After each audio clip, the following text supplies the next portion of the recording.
The bright lights of the theater district cast a warm glow over the rain-slick streets of New York City.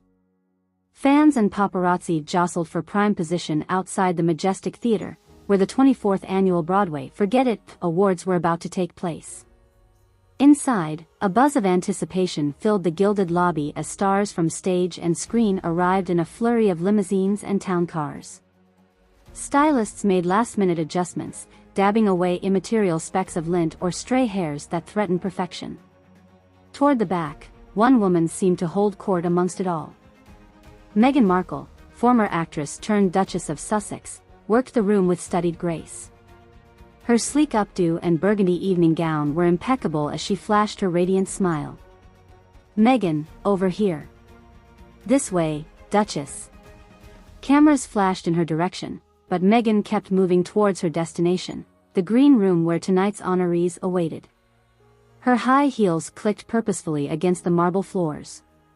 Pushing through the door, she was greeted by a chorus of familiar British voices. Front and center stood Daniel Radcliffe, looking dashing in a navy tuxedo. He was flanked by former Harry Potter co-stars Rupert Grint and Emma Watson, all three of them chatting animatedly. Well, if it isn't the Duchess of Sussex herself," a voice drawled from behind them. Meghan turned to see Ralph Fiennes regarding her with an arched eyebrow. A hint of disdain seemed to linger in his features, though his tone remained light. "Mr. Fiennes," Meghan replied smoothly. "So good to see you again." "Is it?" he mused. "Last time we spoke, you were quite insistent on playing the lead in my revival of Antony and Cleopatra. Dreadfully difficult when my lead has no actual theater experience." Meghan's smile tightened slightly, but she refused to be baited. "Well, it's a good thing I've moved on to other pursuits, then." Redirecting her focus, she glided over to where Radcliffe, Grint, and Watson were gathered. The trio looked up at her approach, surprise registering on their faces. "Meghan."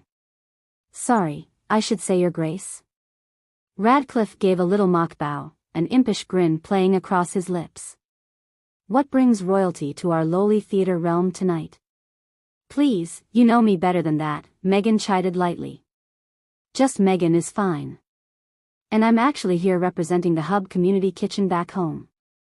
We've been named as one of the charity recipients for tonight's awards." "Blimey, really?" Rupert Grint piped up, giving her an appraising look.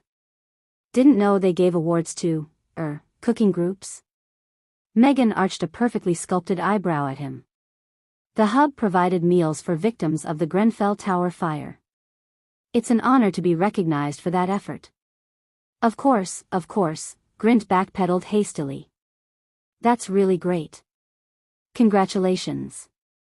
"Thank you, Rupert." Meghan replied, emphasizing his name in a subtly chastising way. She turned her focus back to Radcliffe. "Speaking of honorees, congratulations are in order for you tonight too, Daniel. I hear you're being recognized for your role in that Brodsky play." "The Cripple of Inishmon, but close enough," Radcliffe said with a cavalier shrug.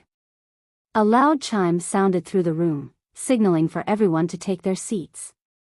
Radcliffe moved to join the other actors filing out, but Meghan caught his arm. "Daniel, wait. I was hoping we could take a photo together when you win your award tonight." She batted her eyelashes hopefully. "You know, two Brits celebrating success overseas. It would mean a lot to me." Radcliffe seemed to consider it for a moment before replying.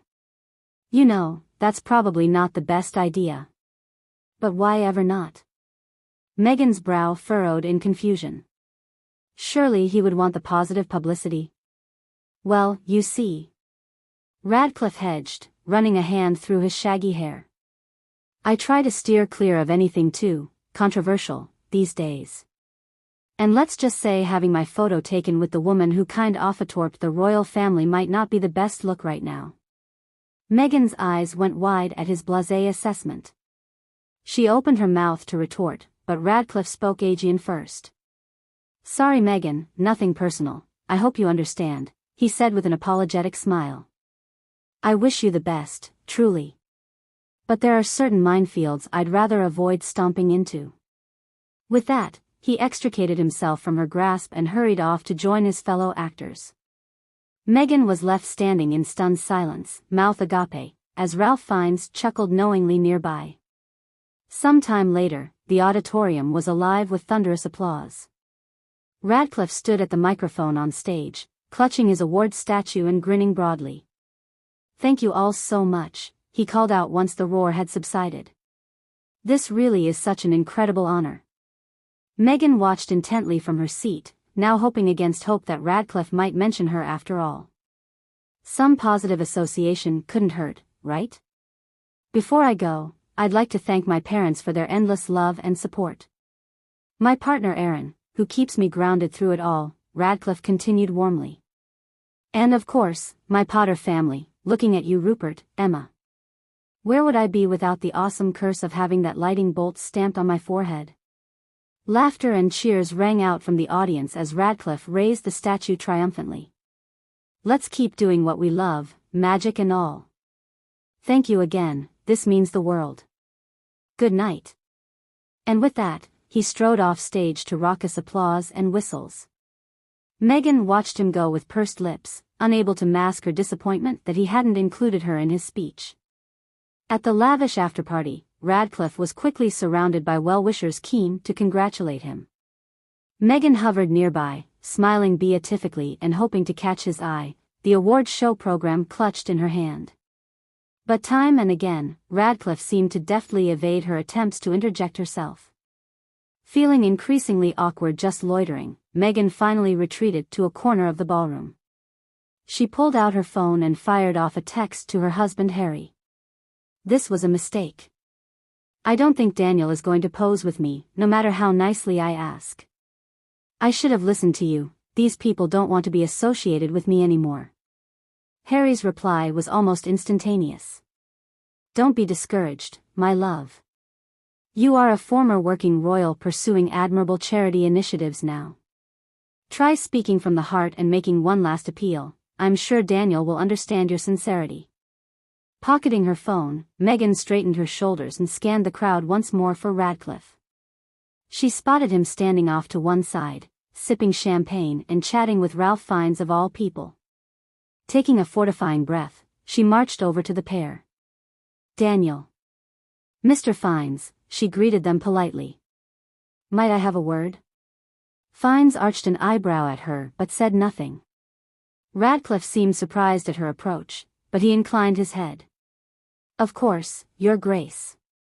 What can I do for you? I respect your earlier reservations about being publicly associated with me," Megan began carefully. "But I was hoping you might reconsider, if only for a moment." She gestured to the elegant gold trophy tucked under his arm. "That award you won tonight, it represents outstanding achievement in your artistic field, does it not? Recognition for your talent and hard work?" Radcliffe regarded her warily but nodded. "Among other things, I suppose, yes. Well, my charity, the Hub Kitchen, may not be filled with stage actors. But the women there pour tremendous effort and passion into achieving something